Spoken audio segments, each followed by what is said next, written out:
এই জন্যই হাদিসে আসছে বুদ্ধিমান কে, কোন নারী বুদ্ধিমান, কোন যুবক বুদ্ধিমান, কোন পুরুষ বুদ্ধিমান, কোন ব্যক্তি বুদ্ধিমান যে তিন জিনিসের মূল্যায়ন করলো, নাইলে একদিন মূল্য থাকতে মূল্যায়ন করলো।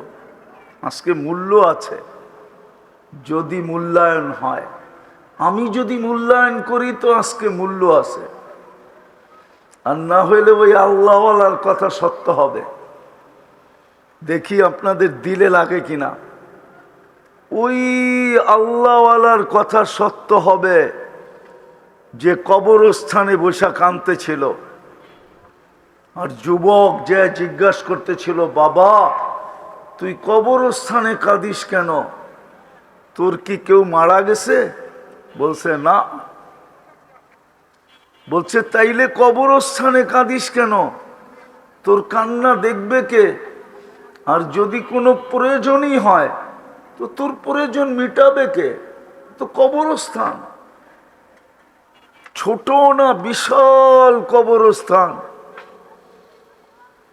হাজারো লক্ষ লোকের দাফন এখানে।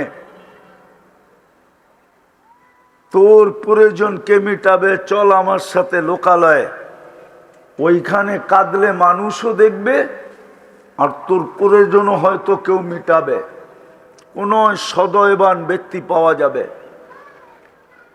তা আল্লাহওয়ালা কাঁদতে কাঁদতে বলতেছিল, যুবক যদি আমি তোমাকে বুঝাই তো তুমি বুঝবে ভালো মতে? হতে পারে এই শব্দই আপনার দিলে, এই কথাটুকুই আপনার দিলে লাগবে, আর হতে পারে এটার দ্বারাই জীবন চেঞ্জ হতে পারে। তো আল্লাহওয়ালা বলতেছিল, বেটা আমি স্বচক্ষে দেখতেছি এই কবরের মানুষগুলা যখন উপরে ছিল, জমিনের উপরে 24 ঘন্টা আল্লাহ ডাকতো মাফ করার জন্য, মূল্যায়ন করার জন্য 24 ঘন্টা ডাকতো।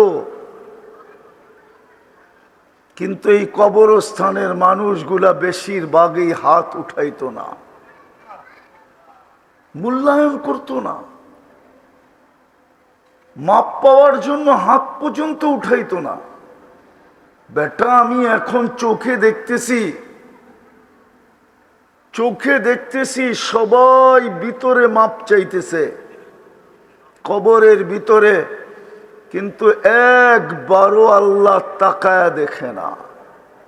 বাজ হিজলতলি ইসলামিয়া হাফেজিয়া মাদ্রাসা কর্তৃক আয়োজিত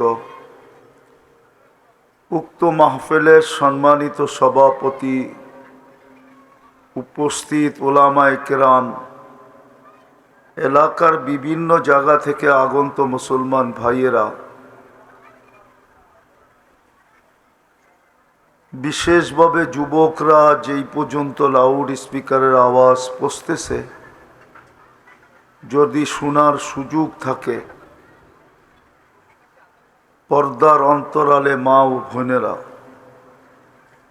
কোরআন হাদিস থেকে যতটুকুই তেলাওয়াত করলাম, আশা রাখি একই সামনে রেখে অতি অল্প সময় কিছু কথা রাখব। সাথে সাথে সকলের কাছে অনুরোধ থাকবে, যতটুকু শুনলাম, যতটুকু শুনব, আর যতক্ষণ শুনব পরিপূর্ণ মনোযোগ দিয়া শুনব, আর পরিবেশটাকে বিলকুল নীরব নিঝুম রাখব। দোনোটাই কিন্তু আল্লাহর আদেশ, মাথায় রাখতে হবে আদেশটা কার। বিদায় আদেশকারী যত বড় হয় তার আদেশের গুরুত্ব তত বড় হয়। বিদায় আদেশকারী কিন্তু আল্লাহ, বিদায় মাথায় রাখতে হবে আদেশের গুরুত্বটা কত বেশি। কোরআন বলে ফাস্তামিউ ওয়া আনসিতু, কোরআন বা কোরআনী কথা পরিপূর্ণ মনোযোগ দিয়া শোনা এবং পরিবেশটাকে নীরব নিঝুম রাখা, তাইলেই কিন্তু উপকৃত হয়ে উঠতে পারবো। আর না হলে কথা হইছে এতক্ষণ, সামনেও কথা হইতে থাকবে, প্রোগ্রামটা একসময় পরিসমাপ্তি ঘটে যাবে, কিন্তু যতটুক উপকৃত হওয়া দরকার অতটুক উপকৃত হতে পারবো না। জীবনটা কেটে যাবে, এরকম ভাবেই একদিন দেখতে দেখতে জীবনটা কেটে যাবে। এই জন্য কথা বলার ভঙ্গি বলেন আর প্রশ্ন বলেন, যা খুশি তা মনে করতে পারেন। বুদ্ধিমান ওই ব্যক্তি যে মূল্য থাকতে মূল্যায়ন করে, ও হলো বুদ্ধিমান। মূল্য থাকতে সে হলো বুদ্ধিমান। আর যদি মূল্য থাকতে মূল্যায়ন না করলো, যে সময় মূল্য থাকবে না ওই সময় হাজার মূল্যায়ন করলেও কোনো কাজে দিবে না। উদাহরণস্বরূপ দেওয়া যায়, আমাদের জীবনটার কিন্তু আজকে মূল্য আছে। 60 পাই আর 70 পাই, 80 পাই আর 90 পাই, কিন্তু এই উম্মত বেশি পাবে না, এটাই সত্য।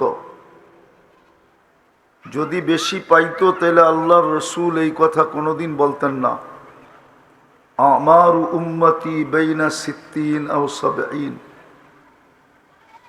আমার উম্মতের বয়স 60 অথবা 70 হবে। কলিলুম মা ইয়াতাজাওয়াজুন, 70-এর উপরে যারা পাবে তাদেরকে প্রত্যেক এলাকায় হাতের করে গণা যাবে। ঠিক এই এলাকাও যারা 70-এর উপরে আছে তাদেরকে হাতের করে গণা যায়, যে প্রত্যেক বাড়িতে 70-এর উপরে কয়জন আছে। আবারও বলতেছি, পিছে যাইতেছি, বারবার দৌড়াবো এটা। বুদ্ধিমান ওই ব্যক্তি যে মূল্য থাকতে মূল্যায়ন করে। বুদ্ধিমান ওই যুবক যৌবন থাকতে যৌবনের মূল্যায়ন করে। বুদ্ধিমান ওই নারী যে নারীত্ব থাকতে নারীত্বের মূল্যায়ন করে। ঠিক এরকম পুরুষ পুরুষত্ব থাকতে সে পুরুষত্বের মূল্যায়ন করে। আর মূল্যায়ন না করলে কিন্তু বেনিফিট পাওয়া যাবে না। মূল্যায়ন না করলে মূল্য পাওয়া যাবে না, মূল্য। তো জীবন থাকতে জীবনের মূল্যায়ন করা, জীবন থাকতে জীবনের মূল্যায়ন করা, সুস্থ থাকতে দেহের মূল্যায়ন করা। দেহটাও আমাদের বড় মূল্যবান। ঠিক এরকম আল্লাহ যতটুকু দিছে সয় সম্পত্তি, 1 টাকার মালিক হোক, 1 টাকা পকেটে থাকাকালীন 1 টাকার মূল্যায়ন করা, যেটাকে সম্পদ বলে, ধন সম্পদ মূল্যায়ন করা। মূল্যায়ন করলেই কিন্তু মূল্য পাবো, নাইলে মূল্য পাবো না। আল্লাহ কিন্তু এই মানুষকে মূল্য দিতে চায়। দুনিয়ার মানুষ মূল্য দিলে আর কতক্ষণ দেয়? কেননা সারা দুনিয়ার লেনদেনই হলো কাগজ দিয়া। কি দিয়া? সারা দুনিয়ার কারেন্সি কাগজের তৈরি। দুনিয়ার সমস্ত জায়গার লেনদেন হলো কাগজ। আল্লাহর লেনদেন কিন্তু কাগজ দিয়া না। আমি একটু ঘুরে ঘুরে আপনাদেরকে নিয়ে যাইতে চাইতেছি। আল্লাহর লেনদেন কিন্তু কাগজ দিয়া না। মূল্যায়ন করলে মূল্য পাব, আল্লাহ মূল্যায়ন করবে। যেই তিন জিনিসের মূল্যায়ন করে সেই বুদ্ধিমান। হাদিস এটাই বলে, আল কাইয়িসু মান দানা নাফসা। বুদ্ধিমানের পরিচয় হাদিস দিছে। কে বুদ্ধিমান? কোন যুবক বুদ্ধিমান, কোন নারী বুদ্ধিমান, কোন নারী বুদ্ধিমতী, কোন পুরুষ বুদ্ধিমান, এটার সংজ্ঞা হাদিসে আছে, কোরআনে আছে। তো যেটা বুঝাইতেছিলাম, মূল্যায়ন করলে কিন্তু মূল্য পাব, আর মূল্যায়ন না করলে মূল্য পাব না। জীবনটা কেটে যাবে, ধরে রাখার কোনো সুযোগ নাই। পাওয়ার ব্যাংকে ভরার কোনো সুযোগ নাই যে আমি পাওয়ার ব্যাংকে ভরা রাখবো,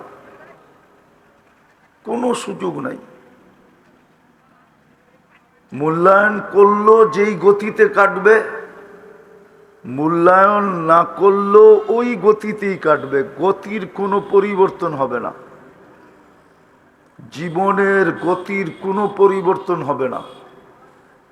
যে মূল্যায়ন করবে তারটাও যেই গতিতে কাটবে, যে মূল্যায়ন করবে না তারটাও ওই গতিতেই কাটবে।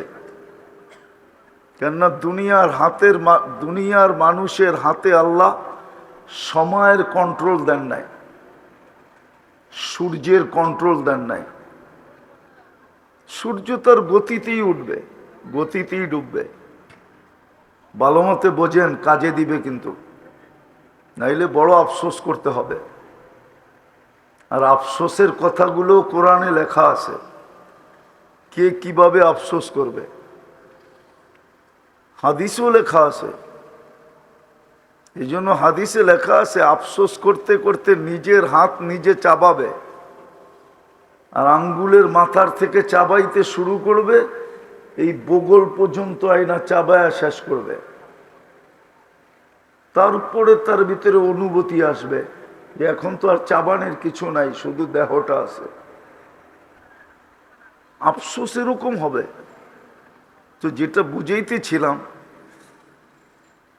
যে বুদ্ধিমান কে? বুদ্ধিমান ওই ব্যক্তি যে তিন জিনিসের মূল্যায়ন করে।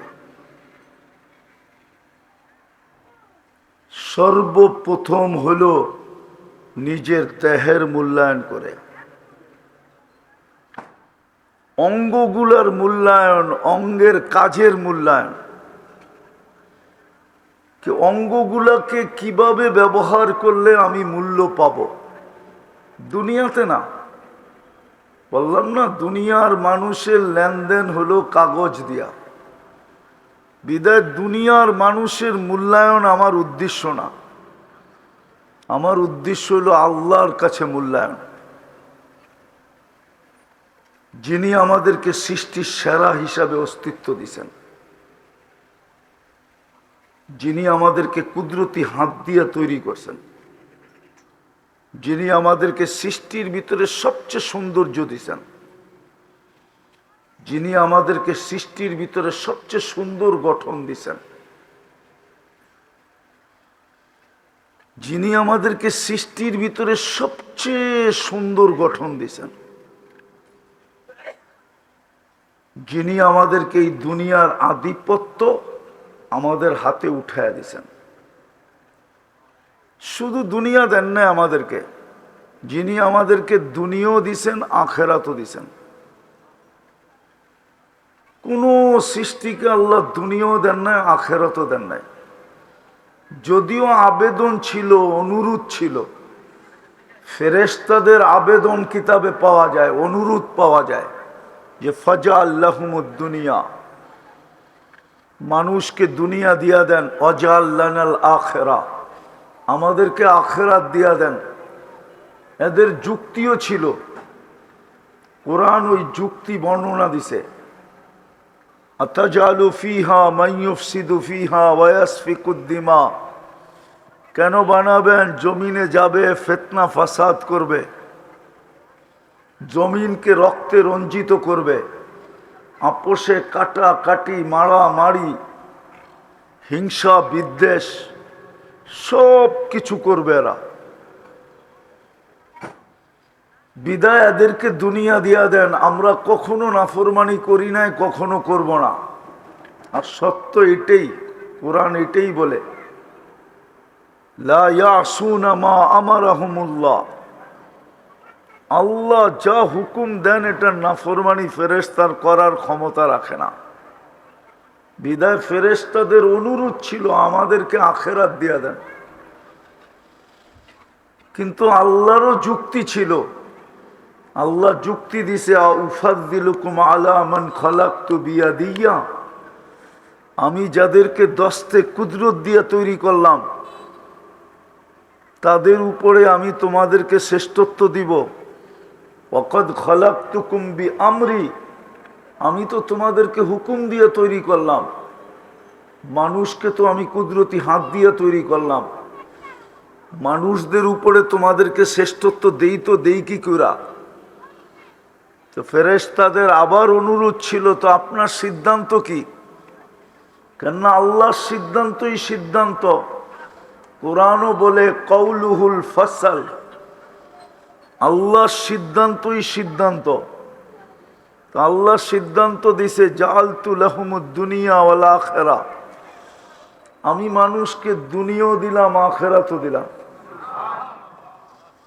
ফেরেশতাদের আবার অনুরোধ ছিল, তাইলে আমরা কোন কাজে ব্যবহার হব? তা আল্লাহ অতি উত্তরে বলছিলেন, আনতুম তাবউন লাহুম, তোমরা মানুষের অধীন, তাখদিমুনাহুম, তোমরা মানুষের সেবা করবে, সেবা। বিদায় আমার বুঝানোর উদ্দেশ্য হলো আল্লাহর কাছে দামি হওয়া, আল্লাহর সাথে লেনদেন হওয়া। দুনিয়ার লেনদেন তো দেখতেছি কাগজ ছাড়া আর কিচ্ছু নাই, শুধু কাগজ, ঠিক না? না কাগজ ছাড়া কিছু আছে?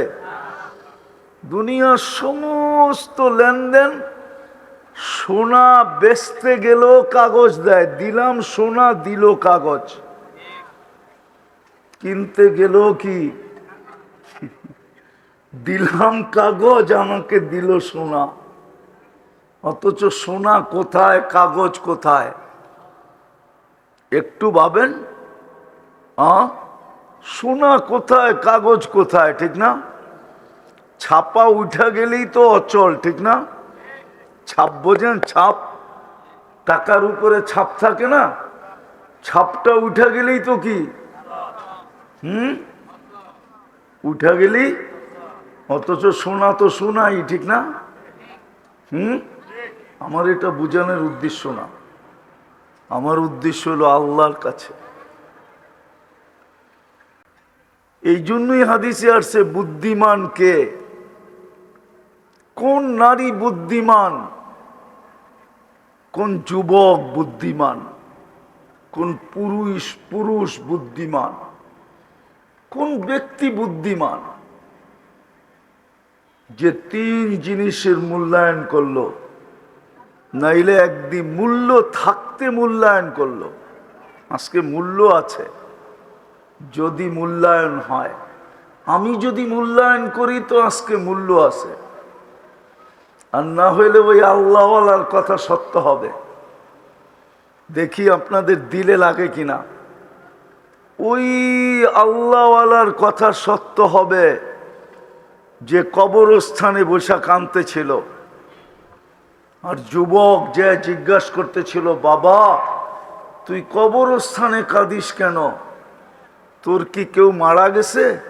বলছে না।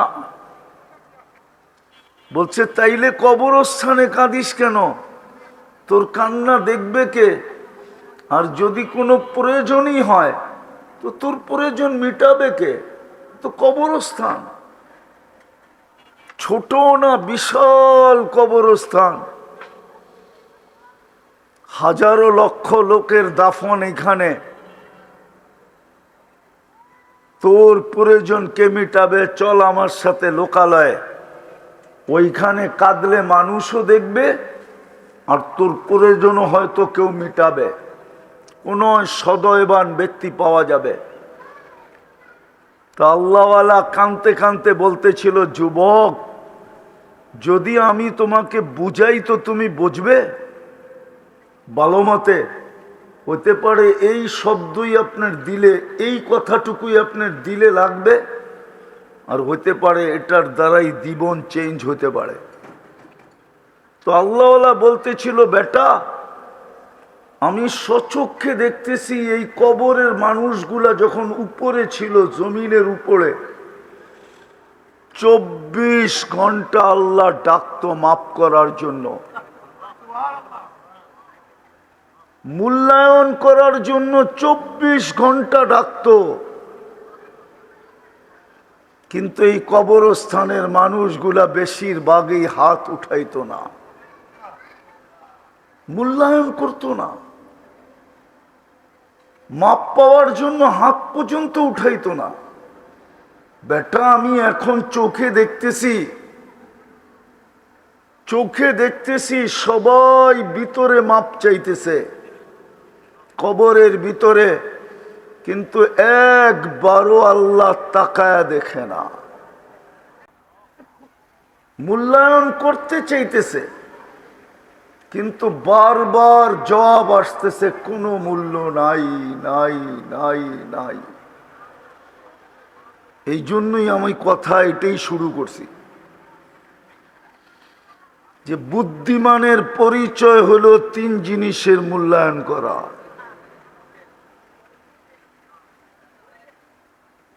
3 জিনিসের যদি মূল্যায়ন করলাম তা আল্লাহ মূল্যায়ন করবেন আমাদেরকে, আল্লাহ মূল্য দিবে। আল্লাহর মূল্য কি এটাও আল্লাহ ঘোষণা দিছে, আমার মূল্য হলো জান্নাত। আমি তোমাকে জান্নাত দিয়া মূল্যায়ন করব, জান্নাত দিয়া, কাগজ দিয়া না।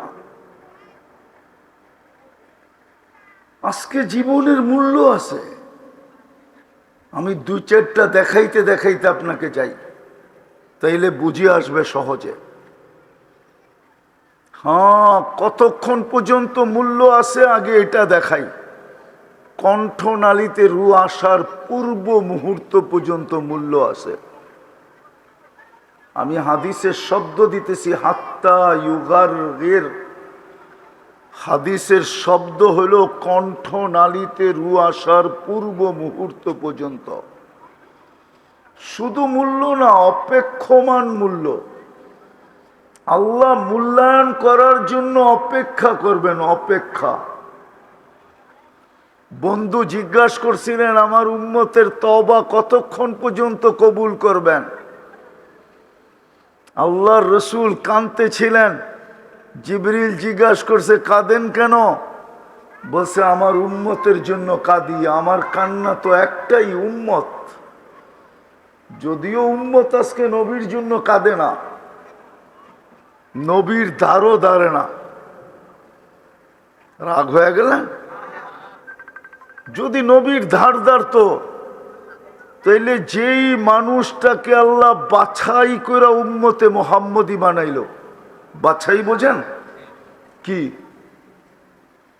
বাজারে যায়া 1000টা দেখা একটা কিনা, দেখছে কয়টা? 1000টা দেখছে, কিনছে কয়টা? নিজের পছন্দ মতো একটা কিনছে, ঠিক না? কিনা বাড়িতেই না কি বলতেছে, 1000টা দেখা পছন্দেরটা কিনা নিয়ে আসছি। এটার নাম হইল বাছাই। রাগ হয়েন না, পায়ে হাত রাখি। যে উম্মতকে এরকম বাছাই করে উম্মতে মুহাম্মদী বানাইলো, ও দাড়ি কাটে কি করে, ছাটে কি করে? 2টা শব্দ বললাম, ছাটে কি করে আর কি না? মনে হয় রাগ হয়ে গেলেন, ঠিক না? ও দাড়ি ছাটে কি করে, কাটে কি করে? ছাটে কি করে, কাটে কি করে? ওর তো দাড়ি ছাঁটাও উচিত না, কাটাও উচিত না। ও কি করে দাড়ি ছাটে, কি করে দাড়ি কাটে? মুহাম্মদুর রাসূলুল্লাহ তো কাটতেও বলেন নাই, ছাটতেও বলেন নাই। ছাটে কি করে দাড়ি? যেই দাড়ির উপরে মূল্যায়ন করবেন, এতটুকু মূল্যায়ন। জমানার মুহাদ্দিস মারা গেছেন, মুহাদ্দিস, হাদিস বিশারদ, সবচেয়ে বড় জমানার। মারা যাওয়ার পরে বন্ধুরা স্বপ্নে দেখার পরে জিজ্ঞাসা করছে কি ব্যবহার হলো, তো হাসতে হাসতে বলতেছিল দাড়ি দেখায়া জান্নাতে চলে গেছি। তো জিজ্ঞাসা করছে দাড়ি দেখায়া মানি? আল্লাহর সামনে যখন দাঁড়াইছি তো আল্লাহও জিজ্ঞাসা করছিল, ও সাদা দাড়িওয়ালা বুইড়া কিনিয়ে আসছস? তখন কোনো হাদিস মনে ওঠে নাই, শুধু দাড়ির হাদিসটা মনে উঠছিল, যে বেশি কিছু আনি নাই, সাদা দাড়ি আনছি, সাদা দাড়ি। তো আল্লাহ আরো রাগ হয়ে গেছে, শুধু সাদা দাড়ি, 80 বছর বয়স, শুধু সাদা দাড়ি। তো বলে তখন জোর দিয়া বলছিলাম আল্লাহকে যে আপনি কি ভুল বলছিলেন জিবরিলকে? জিবরিল কি ভুল বলছিল আমাদের নবীজিকে? আমাদের নবীজি কি ভুল বলছে সাহাবাদেরকে? সাহাবারা কি ভুল বলছে আমাদেরকে? হাদিসে কুদসি না বলল আপনার বাণী, ইন্নাল্লাহা লা ইয়াস্তাহি জি শাইবাতিন শাইয়াবা ফিল ইসলাম। যে মুসলমান অবস্থায় একটা দাড়ি পাকায় দিছে, একটাও, তার পাকা দাড়ি দেখলে আল্লাহ লজ্জা পায়, শাস্তি দেন না। হাদিস শুনানোর পরে আল্লাহ হাসি দিয়া বলছে সবাই সত্য বলছে, আমিও সত্য বলছি, তোকে মাফ করে দিলাম, যা। বলেন যেই উম্মতকে আল্লাহ বাছাই করে উম্মতে মুহাম্মদী বানাইলো, যেই উম্মতকে আল্লাহ শ্রেষ্ঠত্বের মুকুট পড়াইল, কুনতুম খায়রা উম্মাহ, যেই উম্মতের জন্য এক রাত্র 83 বছর বানায় দিল। কয় রাত্র? কয় রাত্র? চিনেন তো? যেই উম্মত এক ওয়াক্ত নামাজ বাজামাত পড়লে 270 ওয়াক্তের সওয়াব পায়, 5 ওয়াক্ত পড়লে 1350 ওয়াক্তের সওয়াব পায়। যেই উম্মতকে এরকম রমজান দিলেন, প্রথমটা রহমতে ভরা, প্রথম 10 দিন, মধ্যের 10 দিন মাগফিরাতে ভরা, আর শেষের 10 দিন মুক্তিতে ভরা। বাছাই করার কারণেই তো আপনি এই যোগ্য, এই মর্যাদার অধিকারী, ঠিক না? হ্যাঁ, ওই উম্মত দাড়ি ছাটে কি করে আর কাটে কি করে? আমাকে বুঝান। ওই উম্মত দাড়ি ছাটে কি করে, কাটে কি করে? ওই উম্মত নবীর সুন্নতকে, আদর্শকে ঘৃণার পাত্র বানায় কি করে বলেন? সুন্নত কি আমাদের কাছে ঘৃণার পাত্র না? না পাত্র না? এখানে বলুক যে আমাদের ঘরের ভিতরে সম্মিলিতভাবে একটা সুন্নত আমরা সবাই পালন করি, এরকম কোন ঘর কেউ বলুক যে একটা সুন্নত ঘরের সবাই সম্মিলিতভাবে মনে প্রাণে পালন করি। একটা করলে আরেকটা করি না, আরেকটা করলে আরেকটা করি না, এইভাবেই তো। একজন করলে 3 জন করে না, ঠিক না? 2 জন করলে 4 জন করে না, ঠিক না? আপনি নবীর উম্মত সুন্নত ছাড়েন কি করে? আজকে তো রব্বে কাবার কসম, মুহাম্মদুর রাসূলুল্লাহর সুন্নত যতটুকু মুসলমানের জীবনে দীক্ষিত, যারা সুন্নতের জন্য নির্বাচিত হইল, যারা মুহাম্মদুর রাসূলুল্লাহর রঙের জন্য নির্বাচিত হলো, ঢঙ্গের জন্য নির্বাচিত হলো, আদর্শের জন্য নির্বাচিত হলো, কালচারের জন্য নির্বাচিত হলো, হ্যাঁ, ওনার জন্য যারা নির্বাচিত হলো, হুয়াজতাবাকুম, কোরআন বলে আমি তোমাদেরকে নির্বাচিত করছি, নির্বাচিত। ওই উম্মতের কাছে নবীর সুন্নত, নবীর আদর্শ দীক্ষিত হয় কি করে? বিশ্বাস হয় না আপনাদের? এখানে যুবক কম, এই জন্য। তারপরও 2-4 জন থাকলে ওদের মাথার চুলের স্টাইল দেখেন, আপনার বুঝে আসবে যে নবীর সুন্নত যুবকের কাছে দীক্ষিত। নাইলে ও 50 টাকার চুল 500 টাকা দিয়ে কাটে কেন? 50 টাকার চুল 1000 টাকা দিয়ে কাটে কেন? নবীর সুন্নত যদি দীক্ষিত না হইতো, অথচ নবীর সুন্নতের উপরে গ্যারান্টি ছিল কি বলেন? কোরআন কি বলে? কোরআনে কি গ্যারান্টি? 2টা গ্যারান্টি দেখাইতেছি আমি, 2টা যে গ্যারান্টি। ইউহিব্বুকুমুল্লাহ, প্রথম গ্যারান্টি হলো আল্লাহ বলে আমি তোমাকে আমার বন্ধু বানাবো। কে বন্ধু বানাবে? কে বলবেন? আল্লাহর মতো একটা ছোট ব্যক্তির বন্ধু হয়ে আমার কি লাভ হবে? ঠিক না? আল্লাহ ছোট না? হ্যাঁ, কি বড়? কত বড়?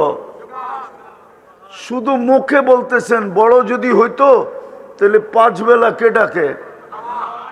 ওই বড় আল্লাহই তো ডাকে, ঠিক না?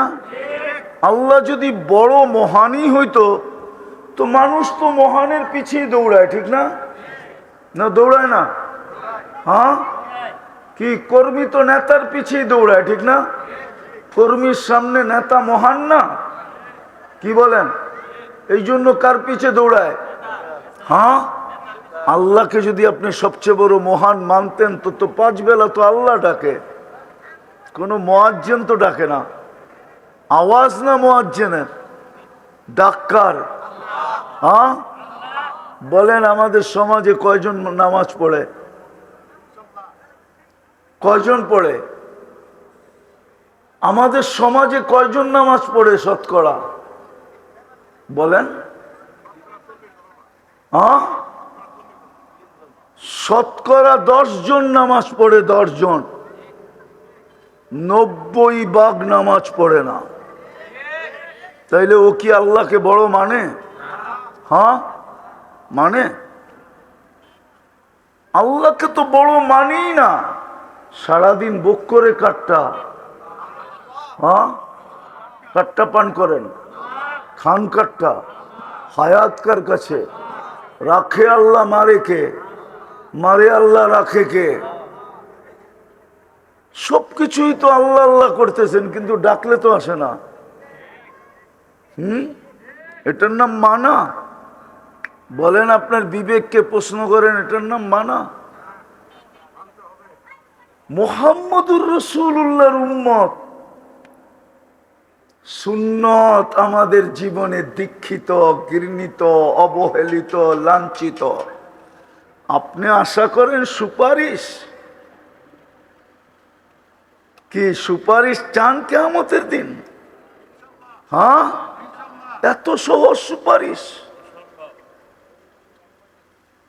দাড়ি কাটবেন আবার ছাড়বেন, আবার চান সুপারিশ? নবীর সুন্নত আপনার আমার জীবনে দীক্ষিত, ঘৃণিত, অবহেলিত, লাঞ্ছিত, বঞ্চিত। তাইলে এই হাদিস কার জন্য ব্যবহার করা হয়েছে? সুহকান সুহকান লিমান গাইয়ারা বাদি, সরদূরে।